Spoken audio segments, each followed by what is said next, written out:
What does a day like this mean for you as a coach, and just to see all your guys being able to live out their lifelong dreams? Well, I think I speak for all the coaches. It's incredibly rewarding. I mean, when you sit down and you recruit these young men and you sit down with their families and you listen to their hopes, dreams, and aspirations, this is what they talk about.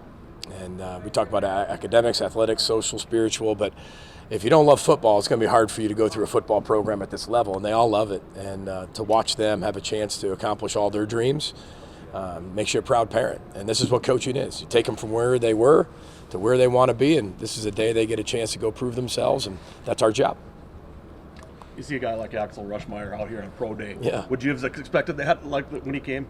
Well, I don't know if I'd be expecting it. I'm not going to say no, but I won't say yes either. It's just one of those guys that emerge, and he just keeps getting better and better and better. And then you start to see him as a true talent, like, hey, he could possibly do this.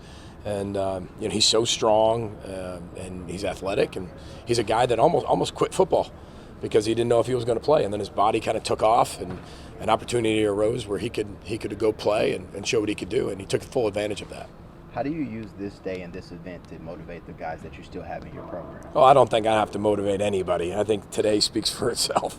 I mean, when you look at the turnout, all 32 teams here, Coach O'Connell came here and his entire Viking staff's here. I mean, so many different people from so many organizations and different leagues. You don't have to motivate them at all. All you got to do is bring them down on the field. When we first got here, I think there were about 4 scouts on this field.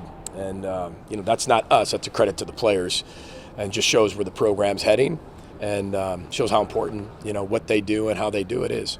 How much do the scouts and front office people rely on you two to offer info as teams get ready to look at your guys? A lot. The one thing I learned even when I coached in the NFL, I mean, you better have your T's crossed, your I's dotted, whether you are a scout, whether you're an assistant coach, whether you're a coordinator, a GM. They talk to everybody. I mean, they're talking to people in the lunchroom, with our players. They're talking to the academic people. They're talking to Jackie Lenish. They're talking to our strength coach, Dan Nickel. They're talking to me. They're talking to our trainers. They're talking to random people on campus. I mean, they're here on campus, so they're going to use every resource possible. You just never know who's going to say something about you that they didn't have a great experience or they did. But a lot of these guys, especially the scouts, they've come all throughout the year. They come multiple times a year. And I know what the league's about. I've been there, I played in it, coached in it, so I give them as much time as I possibly can. I think there's a lot of people say, I don't want to deal with that. I mean, this is part of the process of being a coach, is taking these guys from where they were to where they want to be. And one of those responsibilities is making sure everybody knows that kid inside and out. And they come back multiple times and hopefully get some more nuggets and different things every time they come. What do you tell them about John Michael? One of the toughest players, if not the toughest player, mentally, physically, and emotionally I've ever been around. I mean, South Side of Chicago young man. You talk about a kid who plays for his teammates, loves culture, connectivity, great locker room guy, and he's just dirty and nasty. And that's what you want when you're in the trenches in the National Football League. And he's incredibly intelligent. And you want somebody who's tough, who's nasty, who's intelligent, and has to touch the football every single play. And that's exactly what he is. What would it mean to you if he went in the first round to both yourself and the program? Well, first of all, wherever he gets drafted, I mean, that's so far outside of maybe even his control. It's based on need. He is a center, and when you're a center and you're that good of a center, that's how people see you. He can get you through a game at guard. He can play guard, but I don't know if people are really necessarily going to take him as a guard. So when you are that, you kind of pigeonhole yourself at times. So it's got to be a need-based. If there's a need in the first round, somebody's going to go get him. If there's not that need, then you kind of see him in the second round. I mean, it's kind of like that Antoine Winfield Jr. deal. I mean, he's good enough to go in the first round, but there are only 32 of them that can go in the first round. And it just depends on what position all these teams value and what's hot that year. Jordan Howden comes into the program as a walk-on, just consistently improves. What did he mean to? I mean, you see his body. We were just talking. Danny Collins and I were just talking about that. We're like, look at this guy, and that's a credit to Coach Nickel. It's a credit to him and credit to his trainers now. I mean, it's so fun to watch these guys mature. We're talking about a walk-on who had nothing and was going to even have a hard time getting into school, and and got in here, and I mean, it wasn't hard to tell he was going to be a really good player. He got a chance to play his true freshman year, and you watch what he's been able to do now. They're looking at not only safety, but nickel and corner. I mean, he can do so many things, and he's very versatile. And we're just glad he was a part of our organization for a long time and now an alumni. Like just to get the opportunity today, knowing that, if the right coach sees you in the right spot, you might get a chance at a future in the NFL. Yeah, it's everything. That's the whole point of why we do this, and why I'm so thankful that the U has this program in place for us. Because if we didn't have this, I didn't go to the combine. There's no way I can get show who I am to coaches like this. And we have, I think Marcus said we had 40 guys, 40 NFL personnel here today, and it looks like a bit more than that now. So it's a huge opportunity. Just anything to get my foot in the door and be able to show what I can do playing football outside of the numbers like this and the few drills that we get to do. Watched this event for many of years before you played college football. Seen a lot of your former teammates do this event. What does it mean to go through it yourself and to have it all done and be ready to move on to the next level? I mean, just thinking about the journey and how far I've came, and I've been playing this game since I was 5 years old. So, I mean, just looking back at that and seeing where I am now, I mean, it's special, and I'm just grateful for the opportunity to be in my shoes.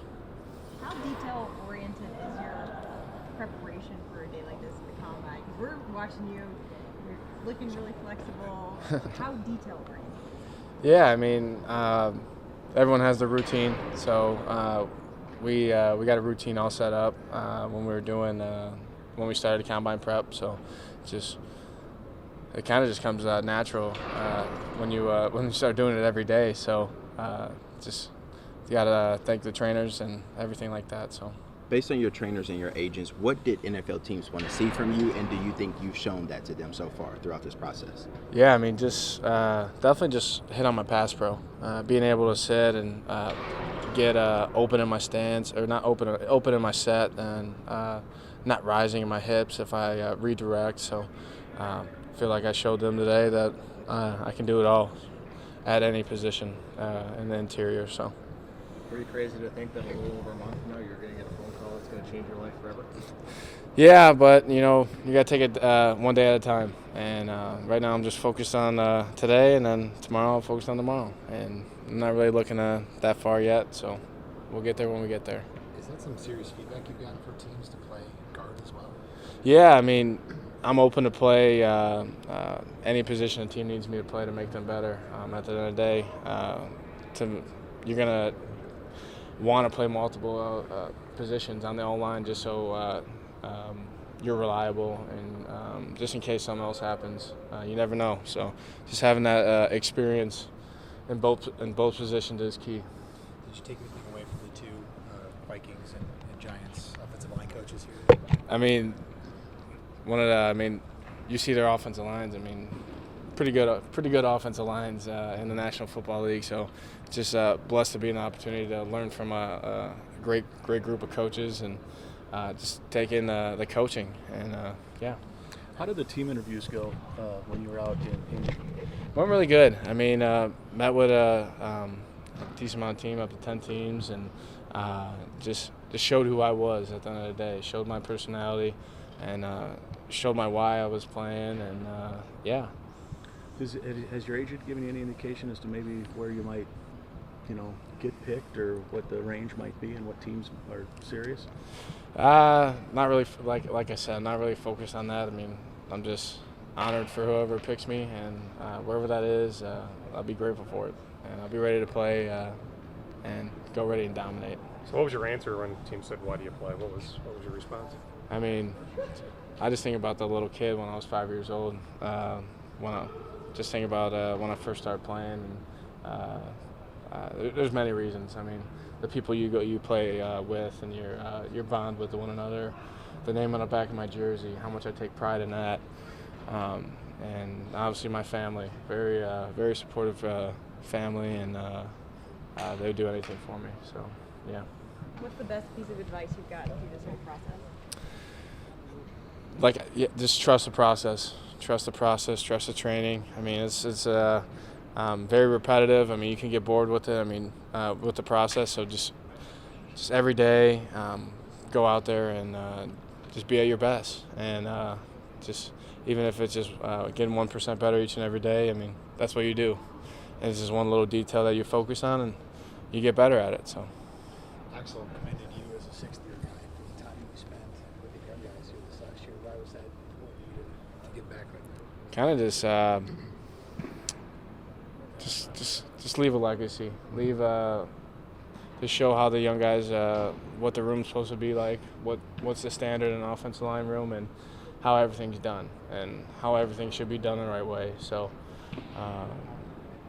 you know what? I hope the lessons I've taught them stick around and as an example in that room. And there's some great guys that are going to be developing, young guys that will be developing this spring, having great opportunities to go out there and compete. So I'll be looking forward to watching them.